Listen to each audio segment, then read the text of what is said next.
We're going to dive back in. To go forward, like I said, we have to go backwards. Exodus chapter 1, verse 8 says this, "Then a new king who did not know about Joseph came to power in Egypt." See, when we get to this point, and I want you to know, I prepared today for this message. I labored over this message. I went deeper into the original language. I read more commentaries than I have in recent history for a long time, because this is a message that could divide people.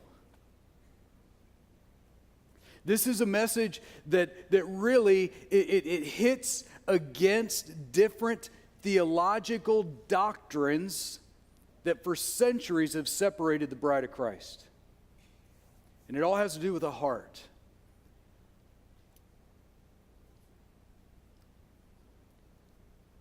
And when we come back to Exodus chapter 1, verse 8, then a new king came to power who didn't know Joseph. There's a lot to realize about that statement alone in regards to Egypt. Egypt was a center of education. They were a center of astrology. They were a center of science. And they valued preservation of their nation. So they would pass on everything about this nation that they deemed pertinent for the success of that nation in the future to the present generation from the past. You follow that? Right? One of the greatest tragedies is when generations come to power that do not understand or have a working knowledge of history of the past. Our nation could be walking down the path that Egypt walked down when we get to chapter 1, verse 8. I hope it's not so. I want it not to be so, but it could be our case. A new king came to power who didn't know Joseph. That statement says so much because somebody fell down on their watch to pass the baton forward of previous past knowledge that was necessary to the nation.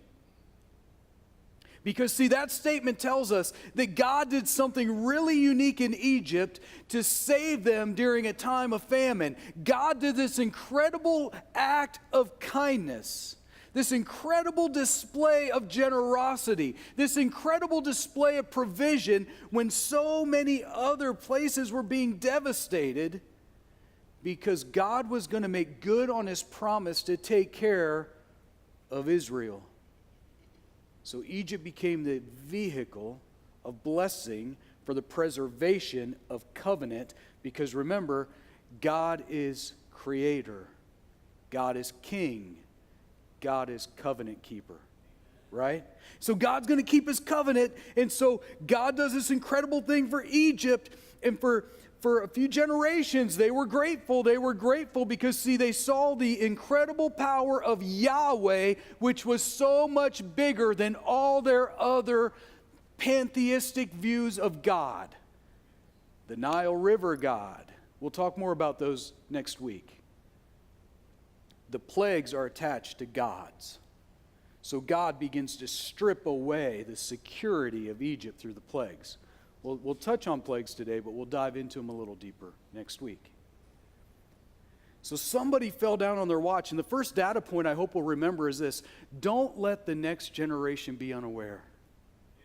Don't let the next generation be unaware of who God is, what God has done in the past. See, in the future, today is the past. So why don't we pursue God today in a way that will speak into the future, because one day the present becomes the past.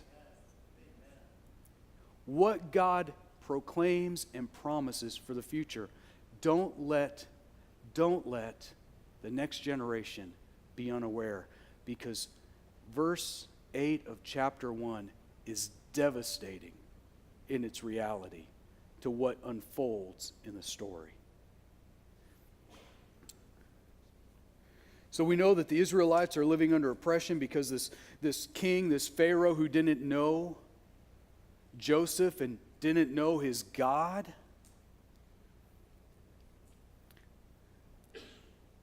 begins to enslave the Israelites and crank up the machine for bricks, right? Why does Pharaoh want bricks? Because Pharaoh needs resources, because Pharaoh is trying to become a god, so they build pyramids and they pack pyramids full of things that he'll need as he travels in the afterlife, so that he'll be well stocked and well prepared, so he can remember all these other Egyptians and those he knows by name he can be kind and benevolent towards, as he assumes his acts of sacrifice and worship to all these other gods will be toward him, right?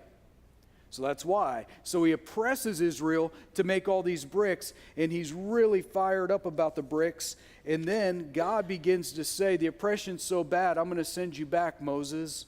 I'm fast forwarding, but we get to chapter 4, verse 21. The Lord said to Moses, when you return to Egypt, see that you perform before Pharaoh all the wonders I've given you the power to do. All the wonders I've given you the power to do. It would be interesting and necessary to note that I believe in the free will of mankind. I believe God created us with freedom of will.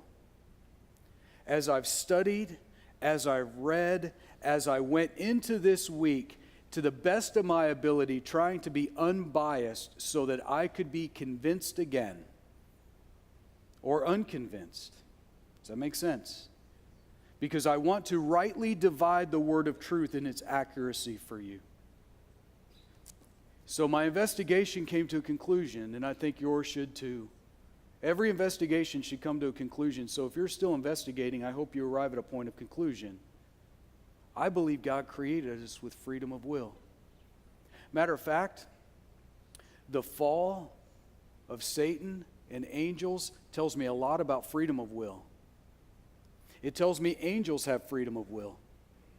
When I read and I see Adam and Eve, it tells me Adam and Eve had freedom of will.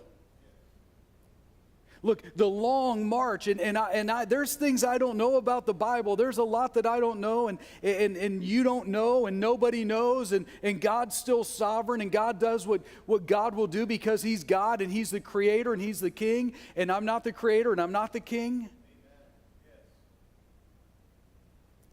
But I believe in freedom of will, and that's a huge part of this story, so we're going to dive into it. And if you have questions about it, feel free to send an email to Dan or Bailey. Then the Lord said to Moses, when you return. I love that the Lord didn't say if, because God knew the heart of Moses, and we watched God and Moses struggle through it in Moses' freedom of will. Because if Moses didn't have free will, God would say, you're going, and Moses would say, okay. That would be the end of the story. Does that make sense? Some of you are nodding. I like that.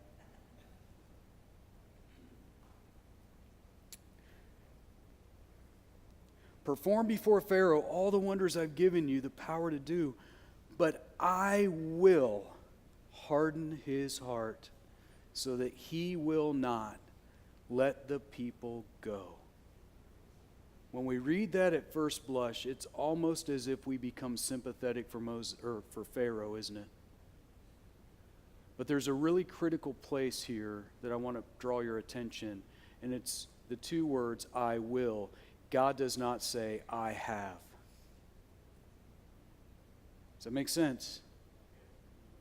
I will, it's not I have. There's a yet involved. I'll harden his heart. We get to chapter 5, verse 2. Pharaoh said, who is the Lord that I should obey him and let Israel go? I think there's a really powerful part of this. Who is the Lord that I should obey him? I think every one of us should ponder the same question that Pharaoh pondered in chapter 5, verse 2. Who is the Lord that I should obey him? Put the question mark there. Who is he that you should obey him? Well, we're going to dive into that right now. Pharaoh goes on, I do not know the Lord, and I will not. I will not. God says, I will, not that I have. Pharaoh says, I will not, making a statement about his own heart, his own desire, his own stand let the people go.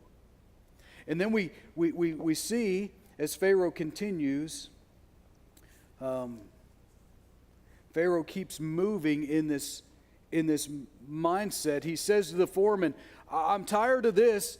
Don't give up any room for the Israelites. Keep the same quota, take away the straw, make the work harder. Don't give in to their belly aching. Amp up the oppression. Will break their will. See, Pharaoh thinks he's God, and Pharaoh believes that he is God over the Israelites, and he's going to break their will by reducing their resources and still requiring their servanthood of slavery. You see this, right? You see the parallel that's happening here. God is about to make a statement to a guy that wants to be a God, that these are my people, they're not your people, and you've got a choice to make, and be wise, because if you don't make the choice, I'm going to make your knee bend to me, Pharaoh. Your knee will bend either by your will or by my force, but the choice will be yours. It'll be ours too. It'll be ours, just like it was his. So crank it up, make it harder. Don't let it get easy. And we get to chapter 7, verses 3 and 4.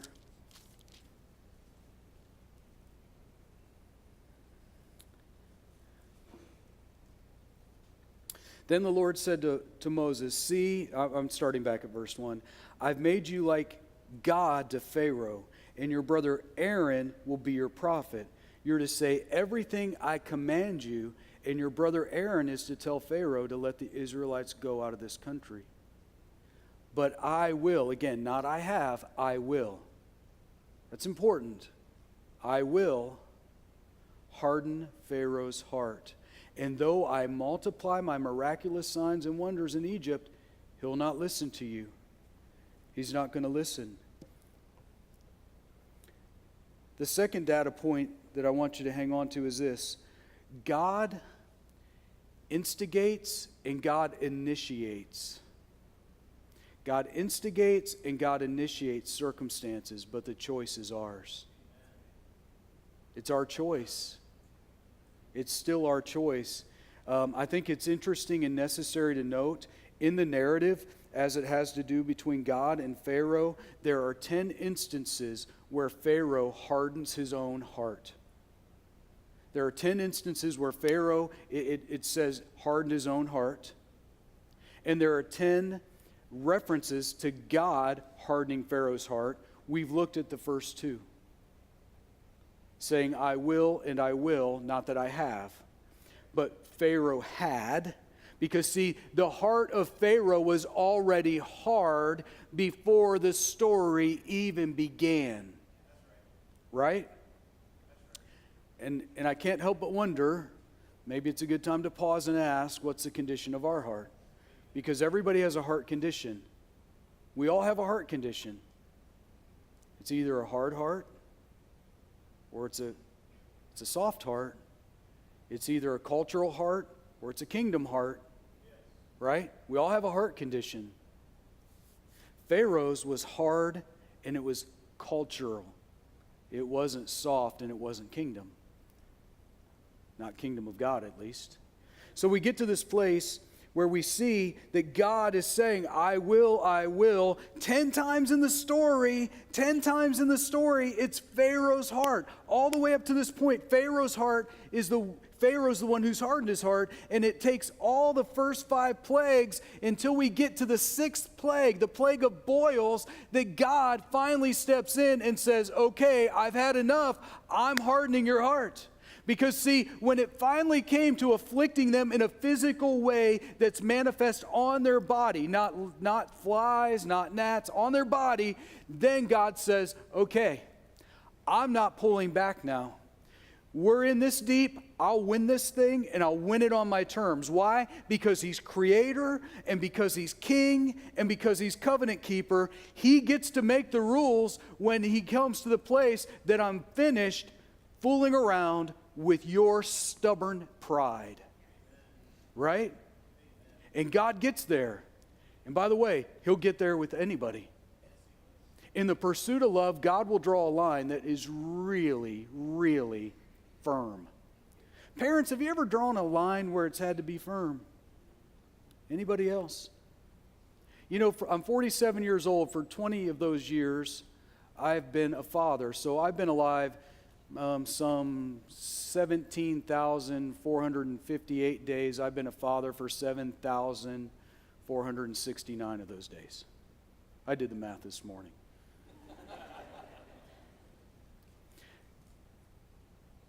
Melissa and I have watched our children. Nathan has lived in 7 houses. Rachel's lived in 4. Nathan has lived in 3 states. Rachel's lived in 2. Nathan's been in 3 school districts. Rachel's been in 2. We've watched stimuli. We've watched circumstances. We've watched them struggle. We've watched them grow. We've watched them process. And by the way, they've watched us do the same. With a reasonable high percentage of predictability, Melissa and I can forecast the way our children will respond to certain circumstances and stimuli and truth. Because we know our children. It's a little easier to do that probably with 2 than if we had 5 or if we had, does that make sense? And we have a boy and a girl, so it's a little easier in that way. We know how a boy responds. I don't know how several boys would respond, but I know how this particular one does. And we know how this particular young lady does. And we have since they were young, because you get to know your kids. I think God does the same. I think the story reveals something about the Father heart of God, who is willing in forbearance to be generous. He's already displayed that he would be generous to Israel, but he will use Israel to liberate, Egypt. He's been generous to Egypt, but he will use Egypt to liberate Israel at his bequest. But he has been kind and generous, but he understands how they'll respond because he knows what they truly love. And he knows what they truly fear. So God is setting a stage, and he is instigating and initiating circumstances that will lead to a choice that Pharaoh has to make. And I believe the same is true in our own lives.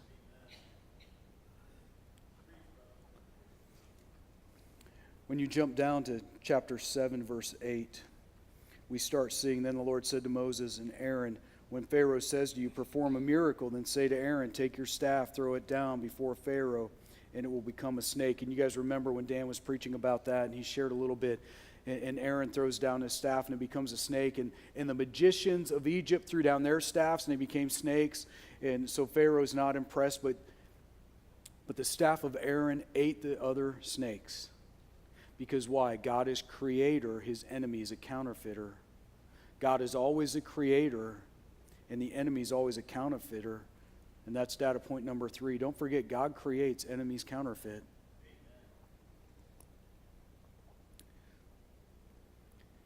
The magicians continue to try to stay on pace with everything that Aaron and Moses are doing. Turn the Nile to blood, and they did. Aaron and Moses, they stretched out the staff. The staff that remained, theirs went away, and the Nile became blood. The magicians turned some water to blood and said, see, this is no big deal. The sleight of hand, trick, all tricks. Okay. And again, we read that Pharaoh's heart's hard. A little point of interest for next week, he keeps going down by the river in the morning. Where'd Jesus go in the morning? He went to be with his God, went to be with the Father. Pharaoh kept going to be with his God. The Nile was the most powerful of all the gods of Egypt. In their mind, right? Small g versus Yahweh, big G. At any rate, then the plague of frogs, and the magicians did the same thing. And we get to chapter 8, and it's plague of gnats. And the magicians finally tap out, and they go, wait a minute, I don't think you get it. This is the finger of Yahweh. So now here's what you have. You have the magicians who have been tricking Pharaoh into believing that Pharaoh's gods are really the gods, going, we're not it. We can't do what you're seeing. We're out. What do you do when your closest advisors start going, don't be an idiot? This is that. because Pharaoh continues to double down on the oppression, and every time he does, he takes another stubborn step into hard-heartedness.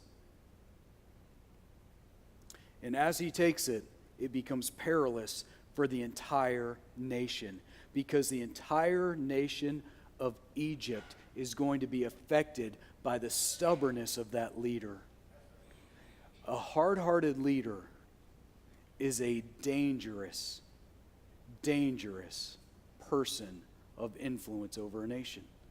So when you pray for our leaders, pray that they're not hard-hearted. Pray that they're not corrupted. Pray that they see the kingdom and its value and not just the culture and what it promises, because that's everything we watch in the narrative with Pharaoh. Verse 19, the magician said to Pharaoh, "This is the finger of God," but Pharaoh's heart was hard, and he would not listen. And we get to chapter 9.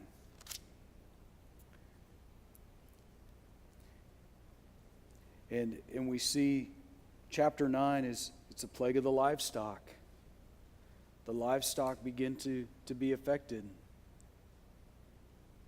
It's also in chapter 9, verse 4, "But the Lord will make a distinction between the livestock of Israel and that of Egypt, so no animal belonging to the Israelites will die."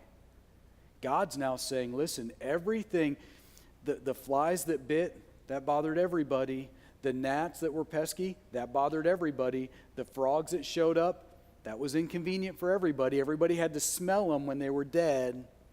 The Nile that turned to blood, that was weird for everybody and probably affected everybody's drinking supply. But when it got to the livestock, I'll make a distinction between my people and Egypt. Those who call me their God and those who call you their God. Now you're going to see. So chapter 9, the livestock, and then chapter 9, verse 8, the boils. That's the first time we read, verse 12, "But the Lord hardened Pharaoh's heart." Now the Lord had hardened his heart. And then we get to the plague of hail in verse 16, "But I've raised you up for this very purpose, that I might show you my power, and that my name might be proclaimed in all the earth." Verse 17, you speaking to Pharaoh, "still set yourself against my people and will not let them go." Verse 18, "Therefore, because of that, now this." Because of that, now this, right? Because of that, now this. "At this time tomorrow, I'll send the worst hailstorm that's ever fallen on Egypt from the day it was founded until now. From the day I penned its first breath until today, you're going to see the worst hailstorm you've ever seen. All your camels are going to get dented." Right? Verse 16 really bothered me in chapter 9. "I raised you up for this reason." That bothered me. Remember, I went into this as objective as I possibly could. So what does that indicate? That God then said, "I'm bringing you up just so I can be this mean to you"? Has anybody else ever struggled? Have any of you guys read this before in a way that made you really struggle? I wanted to live in the tension so that I could rightly divide the word today. I was up at 5:30 this morning praying and trying to keep my mind right to hear. I'm absolutely convinced of what I'm sharing with you this morning. That your choice is powerful and God's heart is firm in his love and in his guardrails. The word raised, I've raised you up for this. It's in the Hebrew, it's amad, and it can mean spared. I spared you for this, that I might display my power. I spared you so that I could show the whole world. And so I can't help but wonder, and I don't know for sure, but I can't help but wonder, is God saying, I spared you, so if you would have relented, you would have been a messenger too to the whole world. Maybe like Jonah when he was meant to go and preach the message to Nineveh. Does it make sense? I spared you. And what have you done? You've worshipped every other god. When I displayed my power, you became more stubborn even still. Therefore, now it's on. Now it's going to be really bad. I never want to live in such a way that I would have a hard heart and get to the point where God would say, therefore, this is what's next. I'm giving you over to your depraved mind. I'm giving you over to your hard-heartedness. I'm giving you over to your own issues. I'm drawing the line now. And you're not going to get to come back from this one.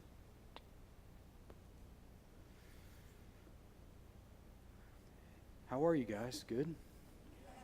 Yeah, I know. 2 Chronicles, the last data point that I want to leave you with is this. The condition of your heart always matters. The condition of your heart will never not one day matter. That was really bad grammar, but I want you to remember it. The condition of your heart will never not always matter. 2 Chronicles 16:9. For the eyes of the Lord range or search throughout the whole earth to strengthen those whose hearts are truly committed to Him. God doesn't stop watching.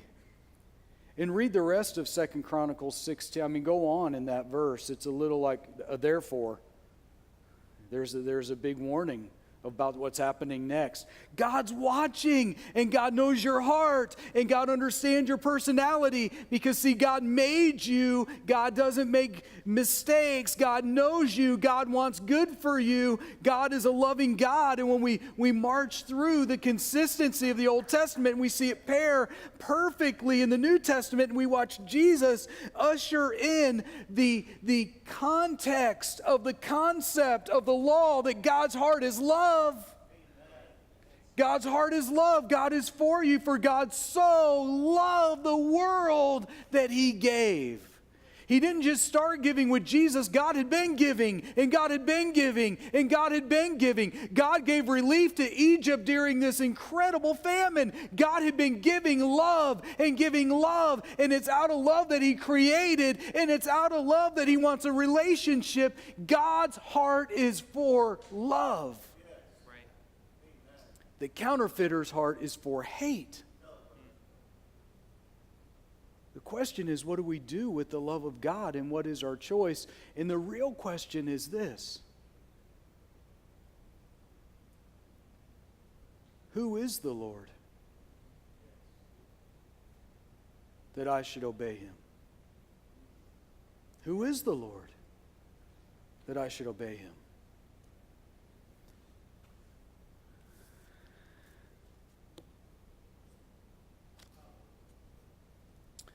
You see, I'm convinced that selfishness and arrogance pave the road to a hard heart.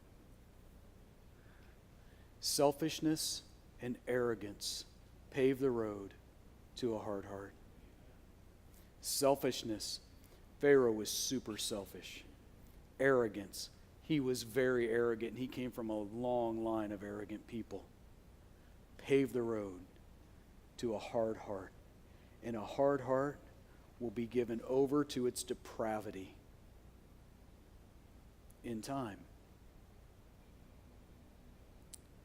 You know, one day, the Bible says, Pharaoh will bend his knee and he will confess with the mouth that Jesus Christ is the Lord. I want to do that right here. I don't want to have to wait. I don't want God to have to bend my knee. I want to willingly say, I get it. I get it. You're God. I'm not. Jesus, you are the King. You are the Creator. You're the covenant keeper. I'm the created. I'm your kid. And I want to keep the covenant too. I want to keep it too. I don't want to be like Pharaoh. I don't want anything in the life of my time to get to the point where I say God's not good because the circumstances are hard. I don't believe God smites us. I believe God instructs us. I don't believe God is trying to wound us. I believe God is trying to grow us. So here's the question for reflection. How's your heart? How's your heart?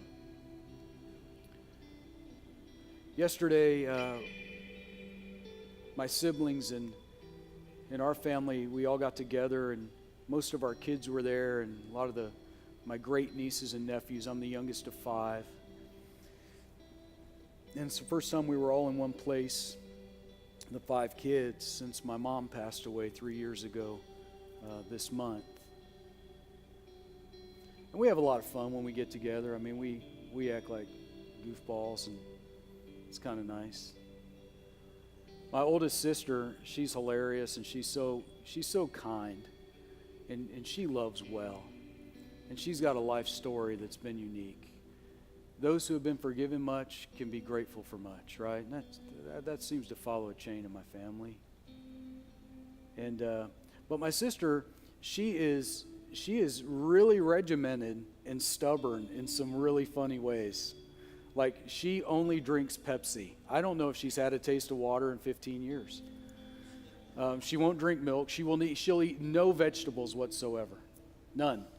So I was altering a cupcake, surgically slicing a cupcake and inserting a cucumber slice in it, and presenting it to her, and she's like, "I don't trust you," right? We get a lot of that. Before that, we had a fake intervention, which just hold your judgment. I've been a part of real interventions, and some have been on my behalf, and but in my family, that was acceptable. And it was an intervention. As soon as she came in, and all of us are in the room, and she's like, "Is this an intervention?" I said, "Just go ahead and have a seat, Tammy." And she said, "Is this about Pepsi?" And we said it is. And it's mostly your life choices and nutritional value. And anyway, that led later in the day to kind of a serious conversation about her health, because she doesn't have great health. And our family seems to kick the field goal a little bit early. I mean, we swam a little close to the reactor, and right, there's some issues. So we just want to be aware, right? Let's give ourselves every advantage within reason possible, right? Let's not rush the expiration date. Let's not leave the milk out on the counter, right? And my niece, who's an RN, was saying, "Would you please just let your doctor do a blood draw and do a full panel on heart screening?" And she said, "No, I don't want to know." She's never had her cholesterol checked. Right? Does that make sense? Now, it's out of a heart of love that we're saying, be aware. Just be aware, and then you can. And she said, "I don't want to know because I'm not going to change anything." And it hit me what I'm preaching today. I don't want to know. I don't want to know because I don't want to change. That's selfishness. That's pavement to a hard heart. I think my way's better. That's arrogance. That's pavement that leads to a hard heart. I don't want to look in here because really, I don't want to know the truth because it's not going to really matter because I won't accept it as truth. Does that make sense? Now, it's easy for me to sit back and say my sister's being really unwise. I've been praying today, Lord, is there an area that I'm being unwise? Is there an area that I'm hard-hearted? Holy Spirit, is there an area that I've not let you have full reign in my life? Is there a hurt from my past that's leading to a issue in my present, God? If so, expose it, because I don't want to live with a hard heart. Matter of fact, the older I get, the closer I get to Jesus, the more I realize God isn't finished with me yet. How about you? So if you don't want to have a hard heart, here's what you have to do. You can't live in isolation, because Pharaoh got really good at isolating from people who were trying to tell him truth, like the magicians. We don't see the magicians in any more of the story after they pointed out, hey, this is God. Like the God, not your fake gods. This is the God. This is Elohim, creator. This is El, the creator God. He's doing this. You should have your attention now, Pharaoh. Pharaoh cuts them out of the story. They're not invited anymore to the meetings.